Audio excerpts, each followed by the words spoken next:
Hello बच्चों, कैसे हैं आप लोग। लास्ट लेक्चर में हम लोगों ने सिंथेसिस गैस के बारे में पढ़ना स्टार्ट किया था। हमने पढ़ा था कि सिंथेसिस गैस एक मिक्सचर है कार्बन मोनोऑक्साइड प्लस हाइड्रोजन का, जिसमें रेशियो जो है परसेंटेज दोनों का चेंज होता रहता है। H2 to CO रेशियो जो है वो एक इम्पॉर्टेंट फैक्टर है। ये डिसाइड करता है कि जो आपकी सिंथेसिस गैस बनेगी उसका क्या एप्लीकेशन होगा। तो जो H2 to CO रेशियो वो चेंज वेरी करता है 1.8 या 2 to 5 तक। फिर हमने देखा था कि सिंथेसिस गैस को कैसे बना सकते हैं। तो देखा था कि मेन दो रूट है सिंथेसिस गैस बनाने के। एक रूट था पार्शियल ऑक्सीडेशन करने से, दूसरा था कि स्टीम रिफॉर्मिंग करने से। किसका रिफॉर्मिंग या किसका पार्शियल ऑक्सीडेशन कर सकते हैं, तो हम लोग लाइटर हाइड्रोकार्बन से लेकर हैवियर हाइड्रोकार्बन सभी का पार्शियल ऑक्सीडेशन भी कर सकते हैं और स्टीम रिफॉर्मिंग भी कर सकते हैं। एक और ऑप्शन था हमारे पास गैसिफिकेशन का, लेकिन पेट्रोकेमिकल प्रोसेसेस जो हैं उसमें हम लोग गैसिफिकेशन यूजुअली नहीं पढ़ते हैं। तो ये प्रोसेसेस थे जनरेशन का या प्रोडक्शन का सिंथेसिस गैस। उसके बाद हमने इसका देखा था कि मेजर एप्लीकेशन क्या है। तो मेजर एप्लीकेशन देखा था कि इसका यूज़ होता है आपके मेथनॉल के प्रोडक्शन में, हाइड्रोजन गैस के प्रोडक्शन में, इथिलीन ग्लाइकॉल के प्रोडक्शन में, फिशर ट्रॉप सिंथेसिस से जो है डिफरेंट केमिकल्स बनाने में, और ऑक्सी अल्कोहल के प्रोडक्शन में। लास्ट लेक्चर में हमने स्टीम रिफॉर्मिंग से पार्शियल स्टीम रिफॉर्मिंग के थ्रू हम लोगों ने सिंथेसिस गैस बनाना सीखा था। आज के लेक्चर में हम लोग पार्शियल ऑक्सीडेशन से सिंथेसिस गैस बनाना सीखेंगे। दोनों प्रोसेस में बस माइनर से मॉडिफिकेशन है। तो इसमें जो है ना, इस प्रोसेस में हाइड्रोकार्बन जो फीड स्टॉक होता है उसको हम लोग पहले कंप्रेस करते हैं। कंप्रेस करेंगे 20 to 30 एटमॉस्फेरिक प्रेशर के बीच में। तो यहाँ से कंप्रेशर की हेल्प से हम लोग कंप्रेस करते हैं। उसके बाद जो है ना उसको हीट करते हैं। हाइड्रोकार्बन फीड जो है और एयर जो है दोनों को सेपरेटली हम लोग हीट करते हैं। हाइड्रोकार्बन फीड और ऑक्सीजन को सेपरेटली हीट करते हैं। हाइड्रोकार्बन फीड को पहले फर्नेस में ले जाएंगे। अब हमें हीट करना है तो हम लोग को कोई फ्यूल जो है बर्न करना पड़ेगा फर्नेस में। तो यहाँ पे फ्यूल होती है, फ्यूल एयर के साथ मिक्स करके यहाँ भेजते हैं। फिर बर्निंग होती है इनसाइड द फर्नेस। जब बर्निंग होएगी तो हीट जनरेट होती है, तो जिससे हाइड्रोकार्बन आपका फीड जो था वो उसका टेम्परेचर रेज हो जाएगा। और जब बर्निंग होगी तो जो माइनर गैसेस निकलेंगी, कार्बन मोनोऑक्साइड, कार्बन डाइऑक्साइड, ये सब उनको फ्लू गैसेस बोलते हैं। वो जो है ना टॉप से फर्नेस के निकल जाएंगे। जो हाइड्रोकार्बन फीडस्टॉक जिसका टेम्परेचर रेज हो गया 550, और जो ऑक्सीजन गैस है जिसको भी हम लोगों ने इसी टेम्परेचर पे हीट कर लिया है, प्री हीट कर लिया है अलग अलग। अब यहाँ पे हम लोग उनको मिक्स करते हैं। मिक्स करने के बाद फिर हम लोग उनको गैस कन्वर्टर में भेजते हैं। पिछले यूनिट में हम लोग रिफॉर्मिंग में भेजते थे, रिफॉर्मर में भेजते थे, यहाँ पे गैस कन्वर्टर में भेजते हैं। तो यहाँ पे फिर आपकी गैस कन्वर्टर में रिएक्शन होती हैं।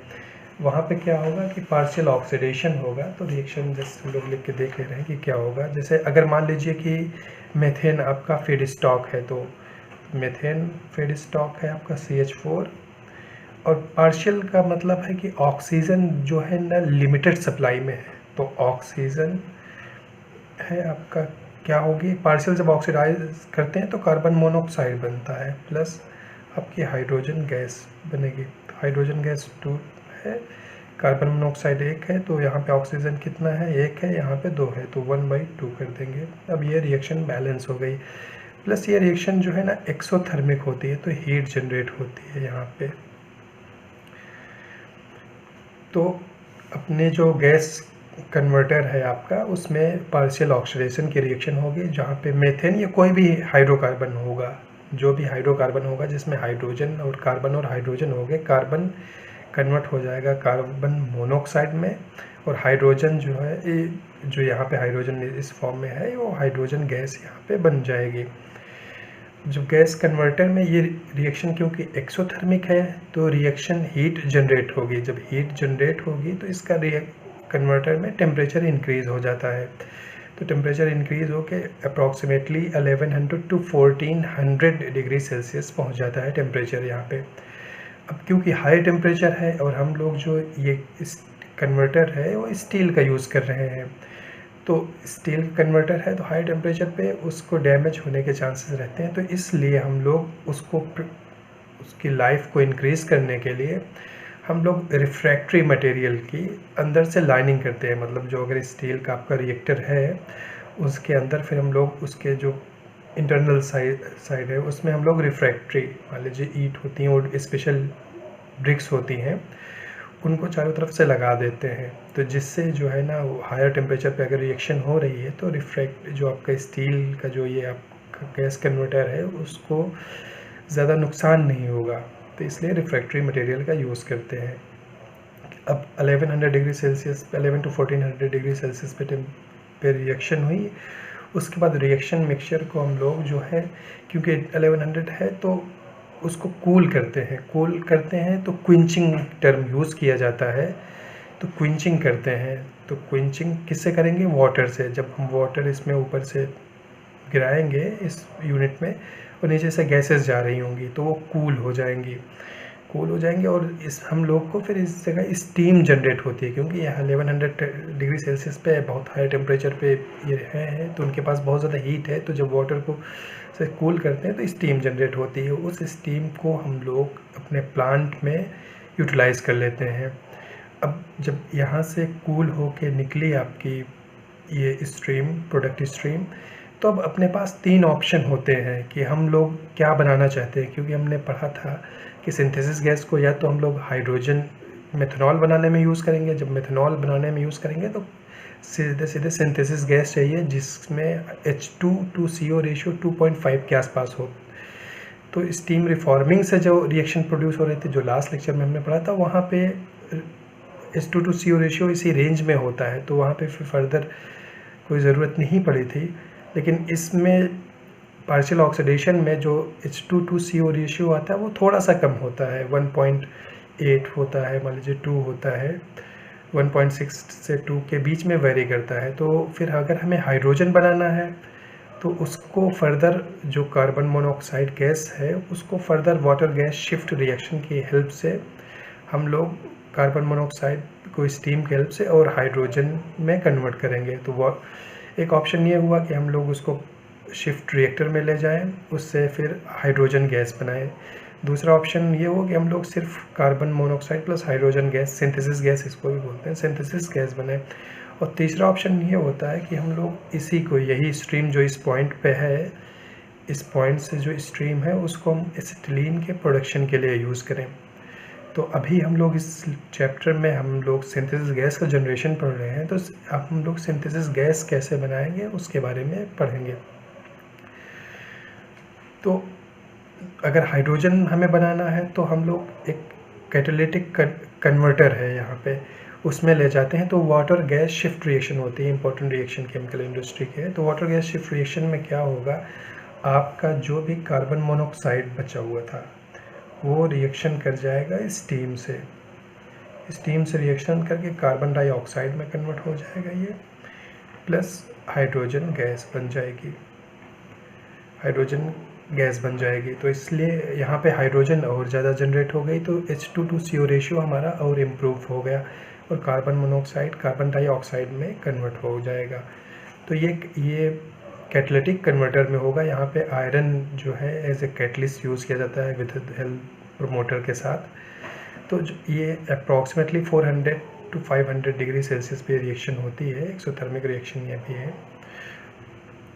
तो यहाँ से जो भी फीड निकलेगा, अब यहाँ से क्या बचेगा, कार्बन डाइऑक्साइड होगा मेजरली और आपका हाइड्रोजन गैस होगी।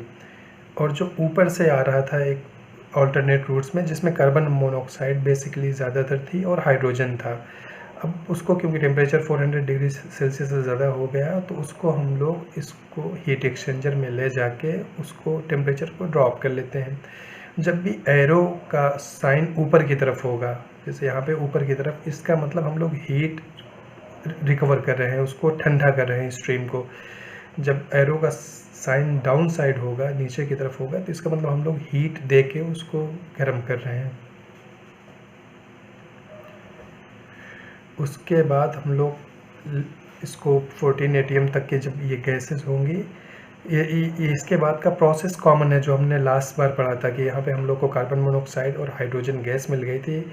उसके बाद क्या, कूल करने के बाद हमको एब्जॉर्प्शन करना था। एब्जॉर्बर का मतलब जो जिसमें CO2 गैसेस जो होती है उनको एब्जॉर्ब करना था, और उस एब्जॉर्ब करने के बाद फिर हमें सिंथेसिस गैस मिल जाती थी। तो वही यहाँ पे भी हो रहा है। यहाँ से जो गैसेस निकली हैं, यहाँ से हम लोग उनको कहाँ ले जाएंगे, एब्जॉर्बर में ले जाएंगे। एब्जॉर्बर में हम लोग एथेनॉलमीन जो है यूज़ करते हैं। एब्जॉर्बर में अब जो अपना प्रोडक्ट है उसमें क्या है, हाइड्रोजन गैस है, कार्बन मोनोऑक्साइड की कुछ थोड़ा बहुत अमाउंट इधर से जो आ रही हैं ये बची होंगी। यहाँ से जो कन्वर्ट हो गया कार्बन डाइऑक्साइड गैस हो गई कन्वर्ट। तो कार्बन मोनोऑक्साइड हमारे लिए सिंथेसिस गैस में चाहिए, तो कार्बन मोनोऑक्साइड से हमें प्रॉब्लम नहीं है यहाँ पे। लेकिन हमें कार्बन डाइऑक्साइड नहीं चाहिए, तो कार्बन डाइऑक्साइड हमें रिमूव करना पड़ेगा। तो एब्जॉर्बर में क्योंकि गैसेस में है, तो हम लोग ऐसा ये एब्जॉर्बेंट यूज़ करते हैं जो कार्बन डाइऑक्साइड को एब्जॉर्ब कर ले। तो हम लोग जो एथेनॉलमीन है उसको ऊपर से डालते हैं एब्जॉर्बर टावर में, ये लिक्विड होता है, और नीचे से गैसेस जाती हैं। तो जो कार्बन डाइऑक्साइड है उसको ये एब्जॉर्ब कर लेगा। तो क्योंकि हम लोग ये अपना एब्जॉर्बर है उसको बार बार यूज़ करना चाहते हैं, तो जो एब्जॉर्ब किया है उसको, उसमें से कार्बन डाइऑक्साइड हम लोग को निकालना पड़ेगा। कार्बन डाइऑक्साइड क्योंकि लाइटर कंपोनेंट है, तो स्ट्रिपर एक यूनिट होता है। स्ट्रिपर ऐसा यूनिट होता है जहाँ पे लाइटर कंपोनेंट जो होता है अगर लिक्विड में है, तो वहाँ पे लाइटर कंपोनेंट को रिमूव कर लेते हैं स्टीम की हेल्प से। तो यहाँ पे कार्बन डाइऑक्साइड आपका रिमूव हो जाएगा। कार्बन डाइऑक्साइड जब आपका रिमूव हो जाएगा, तो फिर एथेनॉलमीन जो है फिर से हम लोग यूज़ कर सकते हैं एब्जॉर्बर में। अब यहाँ पे कार्बन डाइऑक्साइड रिमूव हो गई थी, तो जो प्रोडक्ट स्ट्रीम बचेगी वो सिंथेसिस गैस बन जाएगी। अगर हमें एग्ज़ाम में सिर्फ सिंथेसिस गैस पूछेगा कि सिंथेसिस गैस बनाने का पार्शियल ऑक्सीडेशन से प्रोसेस एक्सप्लेन करिए, तो हम लोग यहाँ तक एक्सप्लेन करेंगे। लेकिन अगर एग्ज़ाम में हमसे पूछता है कि आपको हाइड्रोजन रिच आपको सिंथेसिस गैस बनानी है जिसमें हाइड्रोजन की ज़्यादा अमाउंट हो, और उसको हम लोग अमोनिया के प्रोडक्शन में यूज़ करेंगे, तो क्योंकि हमने कार्बन डाइऑक्साइड निकाल लिया है, थोड़ा बहुत ट्रेसेस होंगे। अब मेनली इसमें क्या बचा हुआ, कार्बन मोनोऑक्साइड बचा हुआ है और हाइड्रोजन बचा हुआ है। तो अब हम लोग का जो टारगेट है कि कार्बन मोनोऑक्साइड भी हम लोग अगर इसमें से निकाल लें तो फिर हाइड्रोजन गैस बचेगी। फिर हाइड्रोजन गैस को हम लोग अमोनिया के प्रोडक्शन के लिए ले जा सकते हैं। तो ये ट्रेस अमाउंट में कार्बन डाइऑक्साइड भी होगी, बहुत कम क्वांटिटी में, क्योंकि यहाँ पर ज़्यादातर हमने निकाल लिया है। लेकिन कोई भी प्रोसेस 100% एफिशिएंट नहीं होता है, तो अगर 90% रिमूवल भी हो रहा होगा तो थोड़ा बहुत कार्बन डाइऑक्साइड भी बची होती है यहाँ पे, लेकिन शो नहीं करते। तो कार्बन मोनोऑक्साइड, कार्बन डाइऑक्साइड है, ये कार्बन डाइऑक्साइड एसिडिक गैस है, जैसे एसिडिक नेचर है उसका। तो उसको हम लोग कास्टिक स्क्रबर में ले जाते हैं। एक ऐसा यूनिट है जिसमें हम लोग कास्टिक बेसिक केमिकल जो है उसको लिक्विड की फॉर्म में ऊपर से ड्रॉप करते हैं। यहाँ पे ये गैसेस हैं, ये नीचे से ऊपर जाती हैं, तो ये CO2 को जो है ना न्यूट्रलाइज कर देगा। तो कार्बन डाइऑक्साइड को न्यूट्रलाइज कर देगा आपका कास्टिक। तो यहाँ से हम लोग CO2 जो बची थी वो भी निकल गई।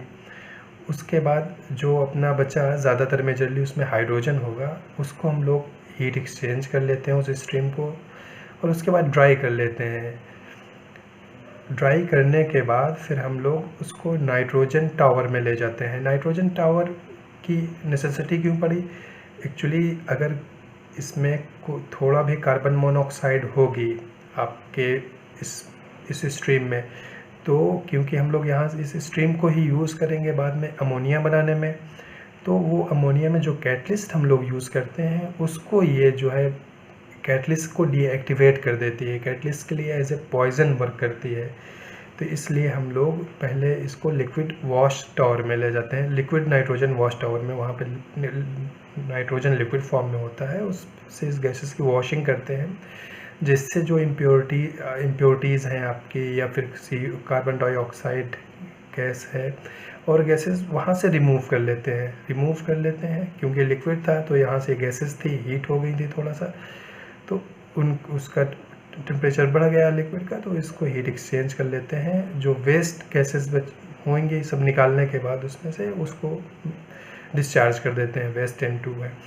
अब जो यहाँ से हमें मिलेगा, क्योंकि इसमें से सारी इम्प्योरिटीज़ हमने निकाल ली, कार्बन मोनोऑक्साइड, कार्बन डाइऑक्साइड, तो हाइड्रोजन गैस बनती है। तो यहाँ पे हाइड्रोजन सिंथेसिस गैस यहाँ से टॉप से हमें मिल जाएगी। अब हाइड्रोजन मिल जाएगी, अगर हम इसमें नाइट्रोजन मिला लें, स्टाइकोमेट्रिक रेशियो जो हमें चाहिए कि 1 part of nitrogen 3 part hydrogen, तो हम लोग अमोनिया सिंथेसिस में भेज सकते हैं। तो यहाँ से एरो बना के हम लोग शो कर दे रहे हैं कि अमोनिया सिंथेसिस में के लिए इसको यहाँ से भेज सकते हैं। फ्लो शीट में 1-2 चीज़ें हैं इम्पोर्टेंट जो हम लोग ख्याल करेंगे। जहाँ पे प्रोडक्ट बनता है, कोई भी प्रोडक्ट होता है, वहाँ पे हम लोग अंडरलाइन से शो करते हैं। जैसे यहाँ पे हमारा सिंथेसिस गैस बन गया था, तो यहाँ पे एरो से हमने दिखा दिया कि सिंथेसिस गैस बन गया। अगर हमें सिर्फ सिंथेसिस गैस पूछता है क्वेश्चन में, तो हम लोग यहाँ तक का ही प्रोसेस करेंगे, यहाँ तक का ही प्रोसेस करने के बाद स्टॉप कर देंगे, क्योंकि हमारा सिंथेसिस गैस बन गया है।